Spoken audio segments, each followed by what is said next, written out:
All right. Not in portrait mode anymore, but let us talk about the wonderful adventures of Niles, which I don't even have the information for right in front of me, but I want to just have a little quick talk about the book.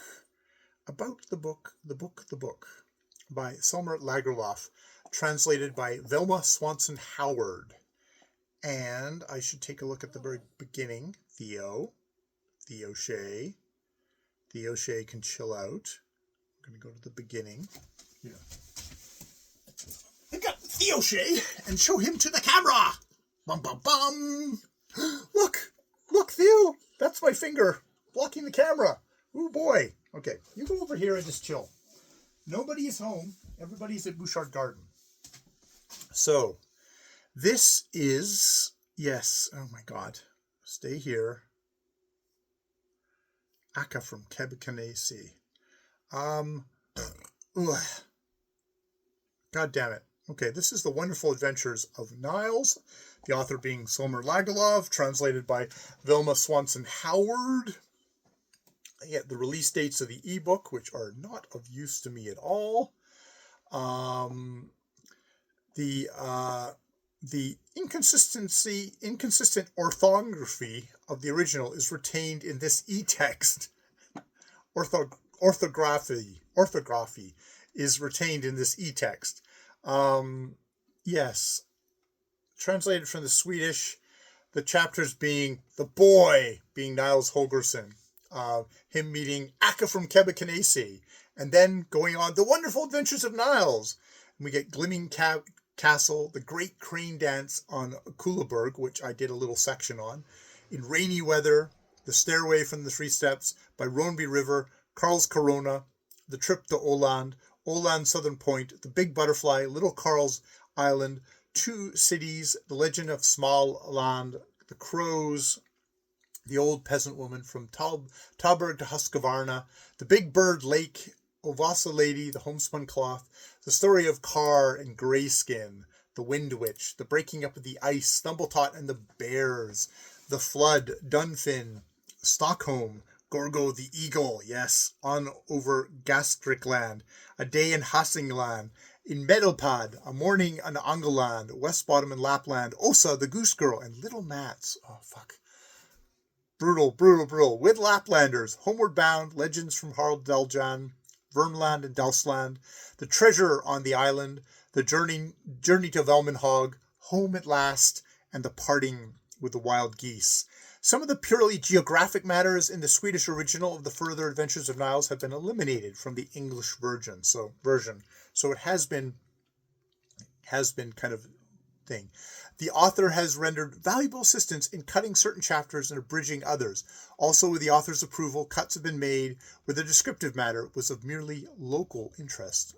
But the story itself is intact. And there's actually, it seems to me, at least in this version that I've read, there is an amazing amount of just detail about the geography, the history, the myth of Sweden in this book.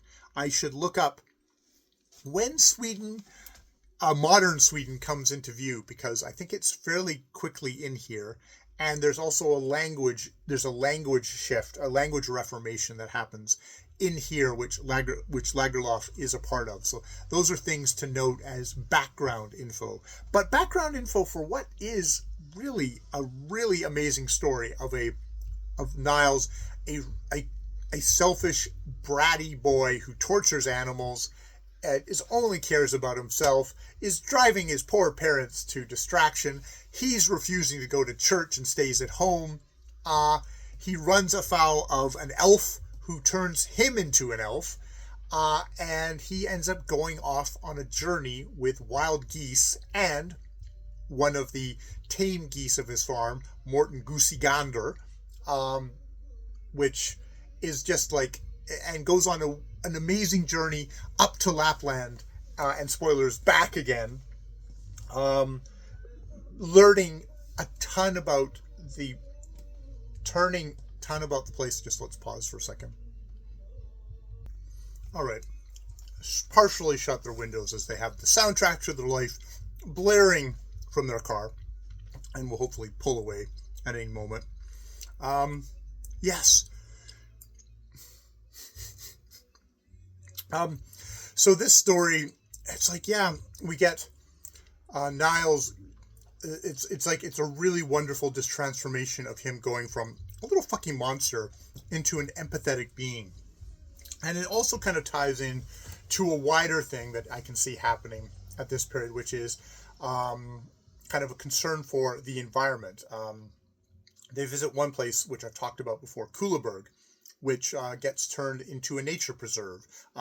In actual fact, not too long after this story, they're just basically buying up the land, and like the overwhelming part of the story at the end with his relationship with these geese and other creatures is very much that. I had a lot of trouble with an anthropomorphic kind of story like this, but where we had animals living with human beings, and basically they were acting like human beings.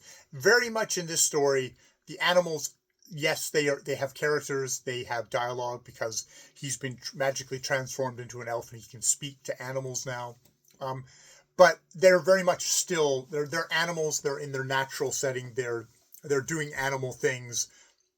There's a murderous fox who wants to kill all the geese. Smire fox. There's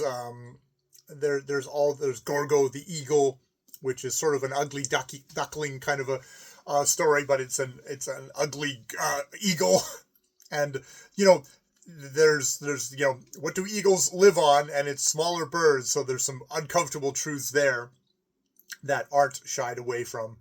But there's also just like kind of just a fascinating kind of like there's origin stories of like the geography, kind of told in a fantastic way of like giants throwing giant rocks into the ocean and that forming islands. There's statues that come to life at places. It's like fantastical, yet it's strangely very grounded in its experiences. There is a couple of children who are basically indigenous children. They're basically wandering from farm to farm for work and to do stuff because most of the family at least has died, and we get to kind of dip into their lives. It's interesting. Well, it centers mostly. It's especially the first half centers primarily on Niles and his adventures. He gets renamed Thimbletot because he's like now this thimble size, not really handspan size elf. We focus mostly on his story, but then we go off on some other stories like Osa the Goose Girl and her brother Little Mats. Don't get too attached. And it's just like it is surprisingly the kind of the depth and the span of how much we learn about Sweden, about its culture and its history, and how kind of unflinching it is in a lot of ways about that history. It's like it's a really wonderful introduction to Sweden in a way that I can't say I've really particularly ever thought that much about Sweden. That has never been a focus, but I was like, wow, this is just amazing. And I mean, Selma Lagerlöf is she the first woman? I think she's the first woman to win the Nobel Prize. I guess home team advantage there, but I mean, this is one of the works that's it's interesting what works you get remembered for, and this seems to be one of her more popular enduring works. And I can see if you're someone who's got even the slightest interest or love of Sweden, that this would be a book that you could kind of hold dear to your heart. But it's also, I'm just struck by it has a very kind of urgent environmental thing to it of yes, it does balance kind of like a respect for the kind of the industry and mastery of kind of science that human beings have, but it definitely balances that against how the tough lot of a lot of the animals and have at the hands of human beings and what human beings have wrought, and really is arguing for you need to preserve us. You need to be empathetic in a way that like Niles becomes to animals. It's very much kind of an emotional thing. This isn't the, oh, we have to be smart because we live in this too, which we do, but it's like there's just like this is a kid level of like, oh, I can't, this is a great book for like getting your kid, I guess, to care about the environment. Yeah, yeah, I really enjoyed this book. So this is obviously my very rough talking it out, talking through it, various things of kind of its historical perspective, the historical perspective on it of like the time it was written. What I can see that being something to go into, but just also just like this is a wonderful adventure. It's a wonderful adventure story of a little boy going off with wild geese and Morton Goosey Gander to learn to learn um, to learn what it is to be a human being, to learn what it is to be a responsible being on our planet, but also have a lot of good fun and adventures and just grow as a character. I'm just like constantly impressed by just where he starts off and where he ends and how that Summer Lagerlof makes that believable, and you really care about this little guy by the end of the story. And not to give away the ending, but just that the final adventure of him is an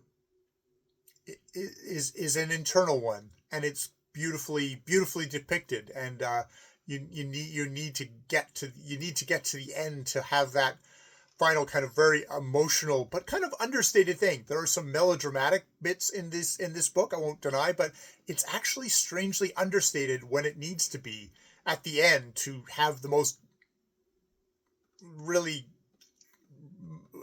impact on you as a reader. So wow, really enjoyed. All right, I'm gonna leave it there. More videos later.